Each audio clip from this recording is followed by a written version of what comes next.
मेरो नाम सरोज अर्याल। म चाहिँ योपालि सगरमाथा चढ्न आएको। मेरो बसाइ अस्ट्रेलिया।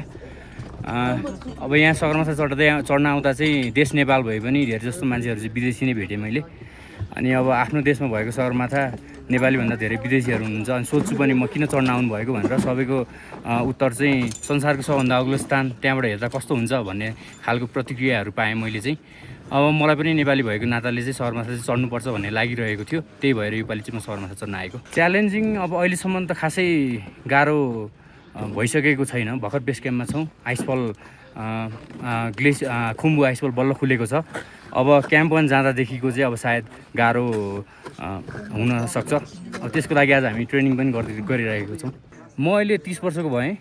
यो वर्षको सगरमाथा आरोहण चाहिँ मे 19मा मेरो जन्मदिन पनि हो। सकेसम्म चाहिँ 19 तारिकमा गर्ने हाम्रो लक्ष्य पनि छ।